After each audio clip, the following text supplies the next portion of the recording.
Journalist అడ్డాకు స్వాగతం. నమస్కారం.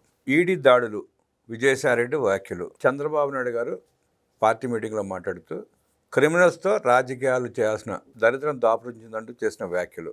ఈ వ్యాఖ్యల మీద, ఈడీ రైళ్ల మీద విశ్లేషించడానికి మనతో పాటు ఉన్నారు సీనియర్ జర్నలిస్ట్ డివి శ్రీనివాస్ గారు. వారిని మరిన్ని విశేషాలు తెలుసుకుందాం. నమస్తే సార్. నమస్తే. మద్యం కుంభకోణంలో ఉన్న నిందితులందరి మీద నేను ఈడీ దాడులు చేసింది. విజయసాయిరెడ్డి ఇంటి మీద కూడా దాడి చేసింది. ఆయన దాడి అయిపోయిన తర్వాత చంద్రబాబు నాయుడు గారి గురించి చేసిన వ్యాఖ్యలు. అట్లాగే చంద్రబాబు నాయుడు గారు నిన్న పార్టీ ఆఫీస్లో మాట్లాడుతూ క్రిమినల్స్తో రాజకీయాలు చేసిన పరిస్థితి దాపురించిందంటే ఆయన చేసిన వ్యాఖ్యలు. దాడుల్ని, ఈ వ్యాఖ్యల్ని ఎట్లా విశ్లేషిస్తారు సార్? అంటే కిల్లర్ పార్టీతో అప్రమత్తంగా ఉన్నాడు. కిల్లర్స్ పార్టీ అంటే ఇప్పటి వరకు దేశంలో అనేక రాజకీయ పార్టీలు, సరే అవినీతి ముద్రపడిన పార్టీలు, కరప్ట్ పార్టీలు అంటాం. అది కాస్త ఇప్పుడు అసలు ఏంటి, ఏ స్థాయికి వెళ్ళిందంటే క్రిమినల్స్ పార్టీ అని, లేకపోతే కిల్లర్స్ పార్టీ అని, నరహంతకుల పార్టీగా వచ్చిన ఆ చెడ్డ పేరు ఇక వైఎస్ఆర్ కాంగ్రెస్. ఇక భవిష్యత్తు ఎలా, ప్రజలు ఎలా ఆ పార్టీని ఆమోదిస్తారు? ఇప్పుడు అటు అవినీతి కుంభకోణాలు, ఇప్పుడు ఇదే నిన్న మీరు చెప్పిన ఈడీ దాడులు, మద్యం, ఏపీ లిక్కర్ స్కామ్ 12 చోట్ల నిన్న దగ్గర తనిఖీలు, సోదాలు చేసింది. అటు హైదరాబాద్లో కావచ్చు, ఇటు తిరుపతిలో కావచ్చు. ఏపీ లిక్కర్ కేసు అనేది ఇవాళ అసలు ఇంతవరకు ఈడీ ఇంత ఆలస్యంగా ఎందుకు వచ్చిందని ఇవాళ జనం ప్రశ్న. ఇది ఎప్పుడో చేయాల్సింది కదా. ఢిల్లీ లిక్కర్ కేసు కన్నా ఇది 1000 రెట్లు పెద్ద స్కామ్. ఢిల్లీ లిక్కర్ కేసులో చూపినంత స్పీడు, ఉత్సాహం, దూకుడు ఏపీ లిక్కర్ కేసులో ఎందుకు చూపించలేదు ఈడీ అనేది అసలు జనంలో చాలా తీవ్ర వ్యతిరేకత, క్వశ్చన్ మార్క్. ఏదో మొత్తానికి వచ్చింది. ఇది ఇప్పుడు యాక్చువల్గా ఈడీ ఈసీఐఆర్ ఎప్పుడు నమోదు చేసిందండి? ఇప్పుడు మామూలుగా మనం అన్ని కేసుల్లో ఎఫ్ఐఆర్ అంటాం, అట్లా ఈడీ ఈసీఐఆర్ అంటాం, enforcement case investigating report. SIT నివేదిక ఇచ్చిన తర్వాత రిపోర్ట్ చేసినట్టుంది. అది రిపోర్ట్ చేసి కూడా, అది నమోదయ్యి కూడా ఇప్పుడు 2 ఏళ్ళు అవుతాం. ఈడీ నమోదు చేసుకోవడం 2024 సెప్టెంబర్లోనే ఈసీఐఆర్ నమోదైంది కదా. ఫస్ట్ అరెస్ట్ ఎప్పుడు జరిగింది? 2024 ఏప్రిల్లోనే ఫస్ట్ అరెస్ట్ జరిగింది కదా. అంటే ఇంత ఆలస్యంగా ఏంటి? ఇవాళప్పుడు అతను దగ్గర 1 సంవత్సరం నుంచి జైల్లోనే ఉన్నాడు. ఎవరు? కేశిరెడ్డి రాజు. అంటే ఇప్పుడు ఆల్రెడీ అతని ఆస్తులే ఒక 200 కోట్ల పైన జప్తు జరిగాయి. ఇప్పుడు నిన్న కూడా ఈడీ ఇచ్చిన ప్రెస్ రిలీజ్ చూస్తే దగ్గర ఒక 1168 కోట్లు మనీ ట్రయల్ గుర్తించినట్టు, ఇప్పటికే 441 కోట్ల ఆస్తులు జప్తు చేసినట్టు. ఇటు రాజ్ కసిరెడ్డి ఆయన కుటుంబ సభ్యులు, వాసుదేవరెడ్డి ఆయన కుటుంబ సభ్యులు, లేదు బూనేటి చాణక్య, ఇంకా మిగతా వాళ్ళ అందరి కలిపి 441 కోట్ల ఆస్తులు జప్తు చేశారు. ఇప్పుడు సిట్ కానీ ఈడీ కానీ ఏమని చెప్పింది? 3600 కోట్లు కమిషన్లు వసూలు చేశారన్నారా? అంటే మీరు వసూలు చేసిన కమిషన్లే 3600 కోట్లు అన్నప్పుడు మీరు ఎంత జప్తు చేయాలి?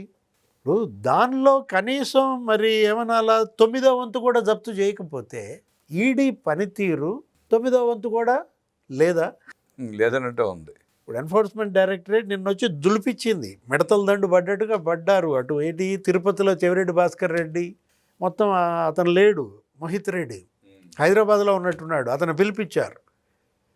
ఇది మామూలుగా 1 గంట అయింది, అతను వచ్చేదాకా వీళ్ళు వెయిట్ చేశారు. వాళ్ళ కంపెనీలన్నీ రికార్డులు కూడా స్వాధీనం చేసుకున్నారు, హార్డ్ డిస్కులతో సహా, ఆ పత్రాలతో సహా. ఏది సిఎంఆర్ ఇన్ఫ్రా, క్రితిక్ ఇన్ఫ్రా, మొత్తం అవన్నీ కూడా షెల్ కంపెనీలు అటు చెవిరెడ్డి పెట్టినాయి, B1 అని.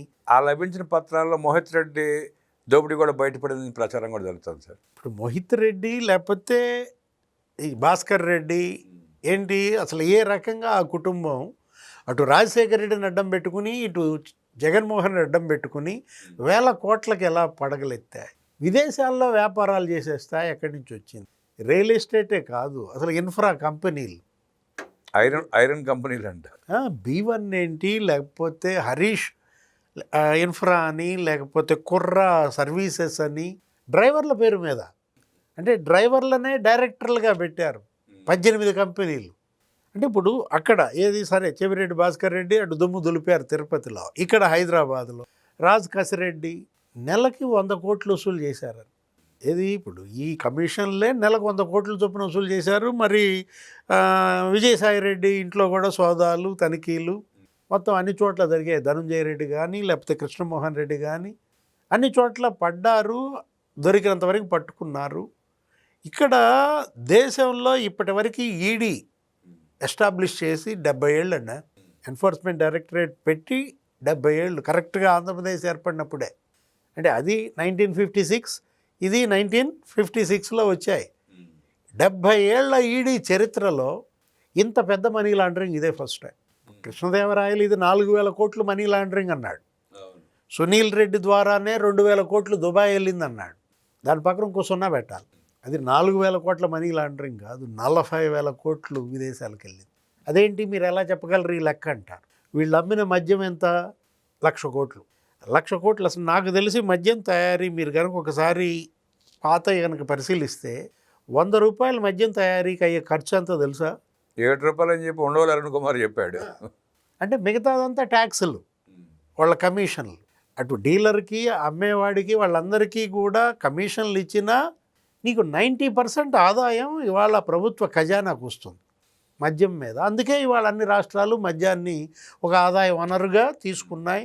ఇప్పుడు ఈ 1,00,000 కోట్లలో ప్రభుత్వానికి ఎంత రావాలి? 90,000 కోట్లు రావాలి. 5 ఏళ్లలో జగన్ అమ్మిన 1,00,000 కోట్ల మద్యం ద్వారా రాష్ట్ర ప్రభుత్వ ఆదాయం 90,000 కోట్లు రావాల్సి. కానీ సజ్జల రామకృష్ణారెడ్డి ఏమని చెప్పాడు? చంద్రబాబు హయాంలో ఖజానాకి లిక్కర్ నుంచి 15,000 కోట్లే వచ్చేది, మేము 25,000 కోట్లకు పెంచామన్నాడు.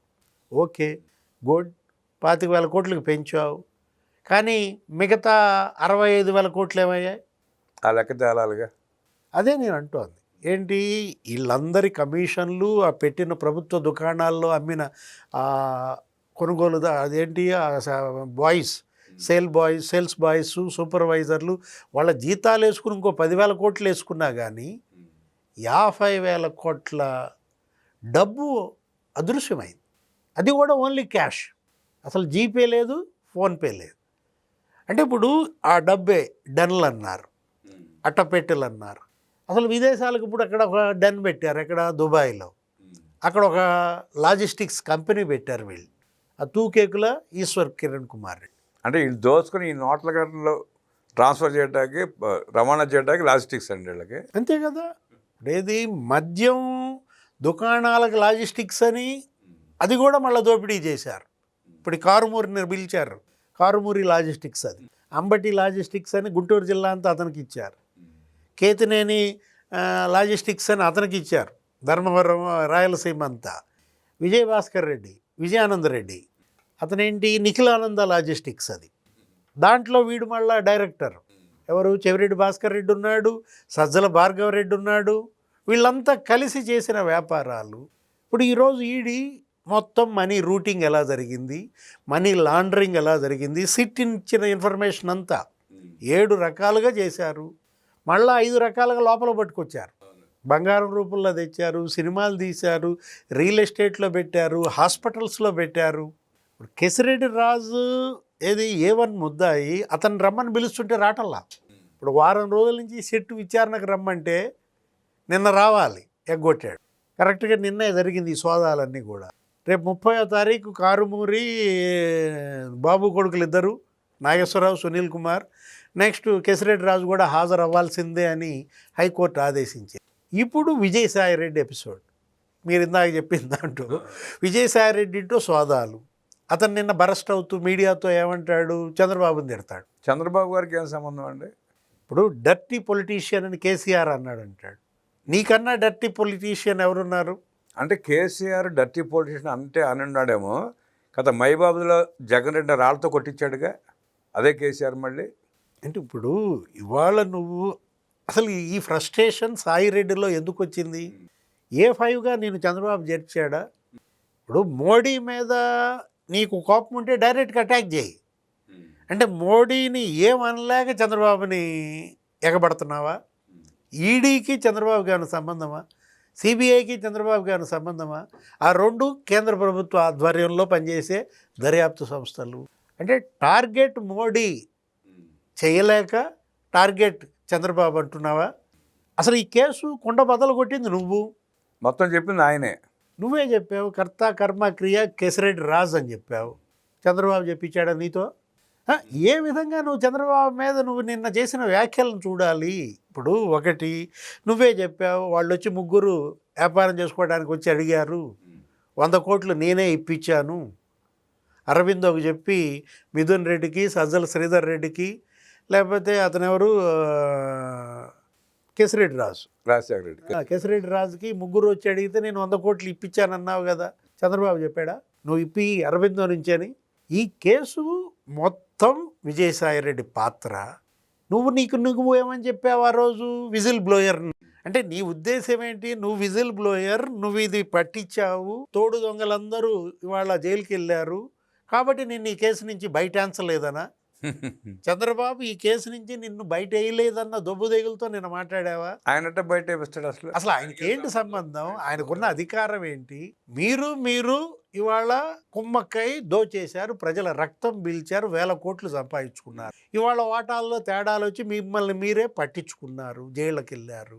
కసిరెడ్డి రాజు బట్టెబాజని తిట్టింది నిన్న చంద్రబాబున, విజయసాయి రెడ్డిని. ఇప్పుడు నువ్వు పట్టించినందుకే కదా కసిరెడ్డి రాజు నేను బట్టెబాజని తిట్టింది. అతను ఏమంటాడు చంద్రబాబుని? చంద్రబాబు నీకు 80 ఏళ్ళు వస్తున్నాయి, నీ వయసు ఎంత? ఈయనకి 75 వచ్చినాయిగా. నువ్వేమన్నా బొప్పివా? ఇకనైనా మంచి పనులు చేయి. నీతో తెప్పించుకునే పరిస్థితులు ఆయన ఉన్నాడా? ఇప్పుడు ఆయన నిన్న పుట్టినరోజు, ఆయన పుట్టినరోజుకి ఏమన్నా రప్ప అని ఫ్లెక్సీలు పెట్టారా? రక్తంతో హోలీ ఆడారా? అన్నదానాలు చేశారు. 76 లక్షలు ఖర్చు పెట్టి అన్నదానాలు చేశారు. ఎక్కడికక్కడ రక్తదానాలు చేశారు, అన్నదానాలు చేశారు. నీతో ఆయన మంచి పనులు చెప్పించుకోవాల్సిన పరిస్థితుల్లో లేడు కదా. అంటే ఇది ఫ్రస్ట్రేషన్. ఏమన్నాడు? ఇంట్లో ఏదో మాన్యుస్క్రిప్ట్ పట్టుకున్నారన్నాడు. ఏముంది ఆ మాన్యుస్క్రిప్ట్లో? నేను సిట్కి ఇచ్చిన వాంగ్మూలాలు పత్రాలు ఉన్నాయి, అవి పట్టుకెళ్ళారన్నాడు. ఒక 6 లక్షల క్యాష్ దొరికిందన్నాడు. అది కూడా చెప్పాడు, ఏదో వ్యవసాయం నుంచి సంపాదించుకున్నది, లేకపోతే మా అమ్మ 90 ఏళ్ళు వైద్యానికి అవసరం అవుతాయి అని ఉంచాను, అదేమంత ఇది కాదన్నాడు. ఇంకో మాట ఆఖరిలో ఏమన్నాడు సాయిరెడ్డి? నన్ను కూడా మళ్ళీ పిలిపించే అవకాశం ఉంది సిట్ అన్నాడు. ఈడీ నన్ను మళ్ళీ విచారణకు పిలిచే అవకాశం ఉందంటే బెల్లు కొట్టారా? నెక్స్ట్ ఎత్తుతున్నారా? అంతేగా. దాన్ని బట్టి విచారణకు పిలవగానే సాయిరెడ్డి అరెస్టా అంటున్నారు. డౌట్ వచ్చి ముందే ప్రకటించి చెప్పేశాడే. అంటే అతను లండన్ వెళ్తాడో లేదో తెలియదు, జగన్మోహన్ రెడ్డి వెళ్ళాడో లేదో తెలియదు. ఒకవేళ వెళ్తే లండన్ నుంచి వచ్చే లోపు విజయసాయిరెడ్డినేనా నెక్స్ట్ అరెస్టు? ఆ భయం కనపడతాను విజయసాయిరెడ్డి మాటల్లో. విజయసాయిరెడ్డి నిన్న అతని దీంట్లో ఏదో జూలైలో నేను మీడియా పెడతా అంటాడు, రాజకీయ పార్టీ పెడతానంటాడు. ఎవరొద్దన్నారు నిన్ను? అంటే అక్రమంగా సంపాదించిన డబ్బు ఉంది కాబట్టి పార్టీ పెట్టుకుంటాడు, మీడియా పెడతాడు. మీడియా పెట్టినంత మాత్రాన, రాజకీయ పార్టీ పెట్టినంత మాత్రాన చేసిన అక్రమాలు తప్పులైతే పోవుగా సార్. అంటే థర్డ్ ఫోర్స్కి అవకాశం ఉందంట ఆంధ్రప్రదేశ్లో. ఇప్పుడు జగన్మోహన్ రెడ్డిని ఎవరు నమ్మట్లేదు.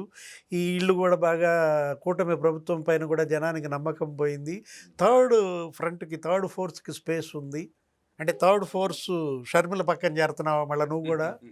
థర్డ్ ఫోర్స్ అంటే జగన్మోహన్ రెడ్డి గజ దొంగ అయితే నువ్వు ముఠా నాయకుడు, నువ్వు పెద్ద దొంగవే. నిన్నెవరు నమ్ముతారు? ప్రజలు ఎట్లా నమ్ముతారు?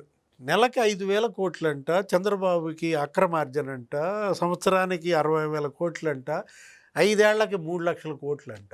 అంటే జగన్మోహన్ రెడ్డి చేసిన దోపిడీని ఇండైరెక్ట్గా చెప్తున్నట్టున్నాడు. అంతే కదా. నువ్వే ఆడిటర్, ఆయనకి నువ్వే ఈ మొత్తం అతనికి ఏర్పాటు చేసి వచ్చావు. వాటిల్లో వాటాలు కుదరక చివరికి అతని మీదే తిరగబడ్డావు. ఇప్పుడు ఆ లెక్కలను ఇండైరెక్ట్గా చెప్తున్నాడు ప్రభుత్వానికి. నెలకి 5,000 కోట్లు జగన్మోహన్ రెడ్డి కొల్లగొట్టాడు. 5 ఏళ్లలో జగన్మోహన్ రెడ్డి అక్రమ ఆస్తులు 3 లక్షల కోట్లు. ఏం చేస్తున్నారు? ఇంతవరకు ఆయన మీద కేసు పెట్టలేదని అడుగుతున్నాడు ఇండైరెక్ట్గా. అదే ప్రశ్నిస్తున్నట్టున్నాడు ఆయన.